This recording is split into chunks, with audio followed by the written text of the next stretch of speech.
Hello बच्चों, तो स्वागत है आपका केमिस्ट्री वाले बापू में। और आज हम सॉल्यूशन के वीडियो देखेंगे, सॉल्यूशन को स्टडी करेंगे आगे, जो हम पहले भी पढ़ चुके हैं। देखिए बेटा, हम लोग अभी तक क्या पढ़े हैं, थोड़ा सा मैं हिंट दिला दूं।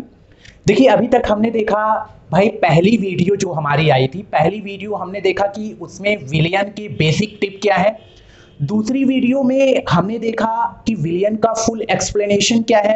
तीसरी वीडियो में देखा कि टाइप्स ऑफ सॉल्यूशन क्या है, विलियन के प्रकार क्या है, वहां हमने फुल एक्सप्लेन पढ़ा। जो चौथी वीडियो है बेटा, वहां पे हम लोग ने पढ़ा विलेयता मतलब कि सॉल्युबिलिटी और उसको प्रभावित करने वाले कारक, इन्फ्लुएंसिंग फैक्टर्स हमने स्टडी की। अब जो पांचवी वीडियो है, बेटा, ये है हेनरी ला के ऊपर। हेनरी का नियम क्या है, हेनरी ला क्या है, ये हम समझेंगे। इसके पहले हम लोग देख रहे थे कि कोई सॉलिड लिक्विड में कैसे डिसॉल्व होता है, वो सारी चीजें अभी हम देख रहे थे। लेकिन अब यहां हेनरी के नियम अगर हमें पढ़ना है तो अब हम देखेंगे कि भाई जो गैस है उसकी लिक्विड में कैसे वो डिसॉल्व होता है, उसके पीछे क्या कैसे क्या रीजन है, वो हम देखेंगे हेनरी के नियम में। तो कैसे क्या इसकी शुरुआत हुई, चलिए ध्यान से देखिए। हेनरी नियम को समझना है, हेनरी लॉ को समझना है, आखिरकार ये नियम है क्या, कैसे इन सब की शुरुआत हुई। तो चलो पहले देख लेते हैं। नंबर वन, देखिए पहले तो मैं आपको ये बता दूं, कि भाई जो गैसों की द्रव में विलेयता है उसके ऊपर दो फैक्टर मतलब कि दो कारण जो हैं बहुत ही ज्यादा रिस्पॉन्सिबल होते हैं। जैसे कि नंबर वन पे हो गया आपका दाब और नंबर टू पे आपका हो गया ताप। तो दाब और ताप कैसे द्रवों में विलेयता, गैस जब डिसॉल्व होती है तो कैसे इफेक्ट करते हैं, क्या कारण डालते हैं, वो हम लोग देखेंगे। तो सबसे पहले नंबर वन आते हैं दाब पे। अच्छा, दाब का प्रभाव देखना है। कोई भी गैस जब लिक्विड में डालते हैं तो उसके ऊपर दाब का क्या प्रभाव पड़ता है, वो हमें देखना है। देखिए सबसे पहले, देखिए यहां पे एक गिलास है, यहां पे सबसे पहले पहली गिलास को देखिए। यहां जो ये पहला गिलास आपको दिख रहा है, यहां जो आपका ये है नीचे, ये है आपका सॉल्यूशन है। लिक्विड में कोई भी लिक्विड है, यहां सॉल्यूशन है, ठीक है, यहां पे सॉल्यूशन है। फिर उसके ऊपर ये है गैस, ठीक है, और यहां पे लगा हुआ है ये पिस्टन और उसके ऊपर वेट रखा हुआ है। मान लीजिए हमने P और T पर ये काम कर रहे हैं, प्रेशर P है और टेम्परेचर T है, उस पे हम ये काम कर रहे हैं। अभी देखो इसके ऊपर उतना कोई खास प्रेशर नहीं लगा है, ठीक है, तो ये देखो आपको कुछ ऐसा दिख रहा होगा। लेकिन अब हम प्रेशर लगाएंगे, अच्छा एक बात मैं और आपको बता दूं कि ये यहां पे जो इक्विलिब्रियम है, यहां पे जो साम्यावस्था है वो गतिक साम्यावस्था है। अब आप कहोगे सर गतिक साम्यावस्था में ये सब क्यों है, क्योंकि मैं आपको बता दूं कि जो गैस के कण हैं जितनी स्पीड में वाटर में घुसेंगे उतनी ही स्पीड से वाटर से निकल आएंगे। तो ये जो अवस्था है डायनामिक इक्विलिब्रियम मतलब कि गतिक साम्यावस्था कहलाती है। मतलब कि ये जो आपका पहला पार्ट है इसमें जो सारी चीजें हैं वो गतिक साम्यावस्था में है। चलिए अब आते हैं दूसरे। अब जब हम इसमें थोड़ा सा परिवर्तन करेंगे, प्रेशर को बढ़ाएंगे, मान लीजिए एक प्रेशर लगा दिया, एक प्रेशर और लगा दिया और एक प्रेशर और लगा दिया, तीन प्रेशर लगाने पर ये पिस्टन नीचे की ओर चलेगा। अब जैसे ही पिस्टन नीचे की ओर चलेगा, गैस के जो कण हैं, गैस के जो पार्टिकल हैं, वो लिक्विड के सरफेस पे स्ट्राइक करेंगे, लिक्विड के सरफेस पे टकराएंगे। और जैसे जैसे आप बढ़ाते जाओगे वैसे वैसे गैस का जो है, गैस के जो मॉलिक्यूल हैं वो वाटर के अंदर डिसॉल्व होने स्टार्ट हो जाएंगे।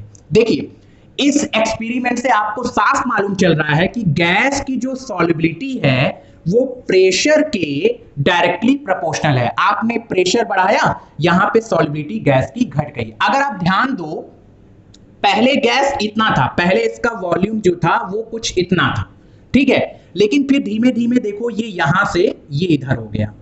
तो इसका मतलब है कि गैस के ऊपर प्रेशर लगाया गया है, भाई प्रेशर लगाया गया, वेट डाला गया, वो अंदर की ओर गया, वाटर में घुसने की कोशिश करेगा ही। अब आप देखो सॉल्यूशन इतना था, लेकिन सॉल्यूशन भी जो है थोड़ा सा हल्का सा बढ़ गया है। ठीक है, तो कहने का मतलब ये है, इस एक्सपेरिमेंट से आपको साफ मालूम चल रहा है कि आपने प्रेशर लगाया, गैस की सॉल्युबिलिटी जो है लिक्विड में वो बढ़ी, तो मतलब सॉल्युबिलिटी डायरेक्टली प्रोपोर्शनल प्रेशर। अब आप कहोगे सर ये 2D में है, हमें क्लियर समझ में नहीं आ रहा है, तो चलिए देखिए 3D में। जैसा कि आप देख रहे हैं यहाँ एक पात्र है और उसके ऊपर पिस्टन लगा है, नीचे सॉल्वेंट के फॉर्म में लिक्विड है और उसके ऊपर गैस के मॉलिक्यूल हैं, गैस हैं। लेकिन जैसे ही आप प्रेशर बढ़ाते हैं गैस के मॉलिक्यूल सॉल्वेंट यानी लिक्विड में जाने लगते हैं। एक तो 2D डायग्राम से और दूसरी 3D वीडियो से, 3D पिक्चर वीडियो देखने के बाद आपको ये क्लियर हो गया होगा कि एट अ कांस्टेंट टेम्परेचर, मतलब कि स्थिर ताप पर, स्थिर ताप मतलब कि टेम्परेचर आपका मान लो कांस्टेंट हो जाए, ठीक है, स्थिर ताप पर किसी गैस की द्रव में जो सॉल्युबिलिटी है, विलेयता है, ठीक है, सॉल्युबिलिटी है, विलेयता है, वो डायरेक्टली प्रोपोर्शनल है प्रेशर के। डायरेक्टली प्रोपोर्शनल किसके है? प्रेशर के। ठीक है, क्या समझ में आया कि स्थिर ताप पर किसी गैस की द्रव में विलेयता, ठीक है, सॉल्युबिलिटी, वो डायरेक्टली प्रोपोर्शनल क्या है? प्रेशर के। डायरेक्टली प्रोपोर्शनल क्या है? प्रेशर के। तो समझ में आ गया? समझ में ये आया कि आप अगर प्रेशर बढ़ाते जाएंगे गैस की लिक्विड में सॉल्युबिलिटी बढ़ती जाएगी, सॉल्युबिलिटी बढ़ती जाएगी, और एक्चुअली में यही है हेनरी का नियम। अब मान लीजिए ये जो आपका विलेयता है, अगर आप इसको मोल फ्रैक्शन मान लो, अगर आपका ये जो विलेयता है इसको मान लो मोल फ्रैक्शन, ठीक है, तो क्या हो जाएगा भाई? P प्रोपोर्शनल X, तो भाई प्रोपोर्शनल हटेगा, P is equal KH X, क्या हो जाएगा? तो यहां पे P क्या है? पार्शियल प्रेशर है, KH हेनरी कांस्टेंट है, और X क्या है? मोल प्रभाज है, मोल फ्रैक्शन है, गैस का मोल प्रभाज है, मोल फ्रैक्शन है। तो ये है आपका बेटा हेनरी का नियम। हेनरी का नियम यही है सीधे तौर पे कि किसी गैस का अगर आप दाब बढ़ाते हैं उस गैस की सॉल्युबिलिटी बढ़ती जाएगी, बढ़ती जाएगी, ठीक है, और ये तब तक होता रहेगा जब तक कि साम्यावस्था या इक्विलिब्रियम फिर से ना हो जाए। ठीक है, अगर आप प्रेशर और एक्स के बीच अगर एक ग्राफ खींचते हैं तो बहुत ही आसान है। अगर मान लीजिए इधर प्रेशर ऊपर जा रहा है, इधर यक्स है, तो इनके बीच जो लाइन मिलेगी वो मिलेगी स्ट्रेट लाइन। ठीक है, क्या मिलेगी? स्ट्रेट लाइन मिलेगी। तो ये है बेटा हेनरी का नियम और हेनरी से रिलेटेड फार्मूले और हेनरी का हो गया ग्राफ। तो ये आपका क्लियर हो गया, हेनरी का नियम, हेनरी के फार्मूले और हेनरी का ग्राफ। ठीक है, हेनरी का नियम हम समझ चुके हैं क्या है, कैसे क्या है, ये सारी चीजें हम समझ चुके हैं। अब थोड़ी उसकी देख लेते हैं सीमाएं क्या है, लिमिटेशंस क्या है।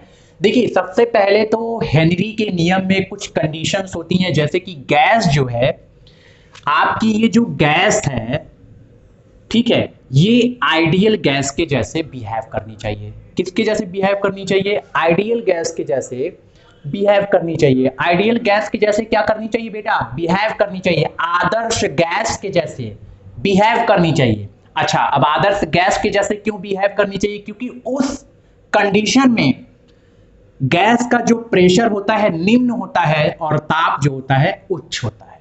ठीक है, और दूसरी कंडीशन क्या है? जो भाई आप गैस यूज कर रहे हो वो सॉल्वेंट से रिएक्शन ना करे और सॉल्वेंट में डिकम्पोज ना हो, अपघटित ना हो, और सॉल्वेंट से रिएक्शन ना करे, अभिक्रिया ना करे।